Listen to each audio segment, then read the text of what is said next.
Hello everyone, my name is Jamin. Thanks so much for visiting my channel. In this video, I have a Dell Latitude 14 3420. I'm going to show you how to get inside, access your memory. So first thing, power down your computer, make sure that it's off and unplugged from your charger. We're then going to flip your computer over to access the bottom case screws. Now, all the screws you need to remove in the bottom case are noted by the red arrows. These screws are captive screws, which means even after unscrewing them, they do not come out of that bottom case. After unscrewing them, you will take a small flat pry tool and you will insert it into the seam between the bottom case and the computer, and you'll gently pry that bottom case off from the rest of the computer. It's generally best to start out back near one of the two corners and work your way down the sides to the front. Try not to put the pry tool too far in. You could damage some internal components. Just keep it on the edge, go nice and slow but firm, and you'll be able to get that bottom case off. After you do, this is what you're looking at for the inside of your computer. Now, as a general computer repair side note, whenever I'm working on a computer in my shop, it's sitting on an anti-static mat.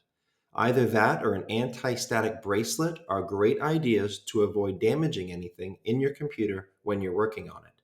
If you would like any help with tools or supplies for your computer project, as well as any of the replacement and upgrade parts for this specific model computer, I will have a link above, also below in the description, and it will be a list of all the tools and supplies, as well as the replacement and upgrade parts for this computer.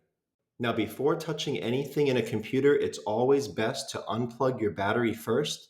Computers are safer to work on when as little power as possible is running through them. Your battery is right down here near the bottom of my screen. It's held in by the screws near the red arrows and plugs into the motherboard near the blue arrow. As you see near the blue arrow, there's a piece of tape that goes from the battery itself over the plug. You can use that almost as a little pull tab. So peel it off of the battery and then use it to help pull down to get that plug out of that port. Near the blue arrows, you see two SODIMM RAM slots. This computer takes DDR4 3200 megahertz RAM, and it has a maximum RAM capacity of 32 gigabytes.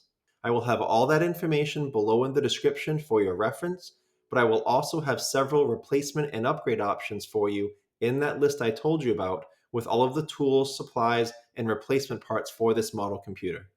I will have a couple different options for a single 8 gigabyte stick. In case your stick goes bad, you need to replace it, but you're not looking to spend more money than you have to.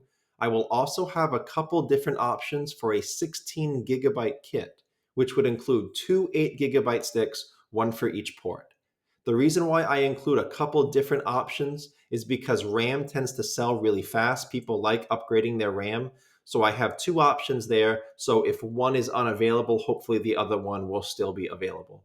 And then if you wanted to max out your RAM, I will have a couple different options for a 32 gigabyte kit, which would be two 16 gigabyte sticks, one for each port. The way to operate RAM, you see two spring-loaded metal arms on either side of the RAM stick near the red arrows. The way to get the RAM out is you would gently pry those apart from each other, away from the RAM stick. The RAM will then release. It'll often pop up a little bit, and then you can pull it out of that port. To get the RAM stick back in, if you'll notice near the blue arrows, there's a long section to the plug and a short section. So you can only get the RAM stick in one way. You can't put it in upside down. Once you get it in, get it nice and lined up and flush. Make sure the gold section near the green arrow, make sure that's nice and even along the length of the port. Once it is, you just press down on the RAM stick and the metal arms will latch onto it and hold it in place. Last thing to mention in this video, if you are upgrading your RAM because you're trying to get a faster computer, better performance, keep in mind that your storage is also a large factor in those two things.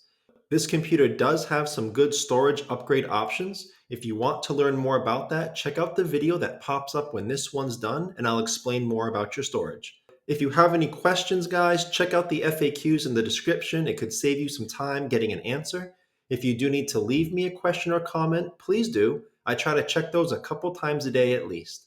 Thank you so much for watching. I look forward to seeing you on my next video.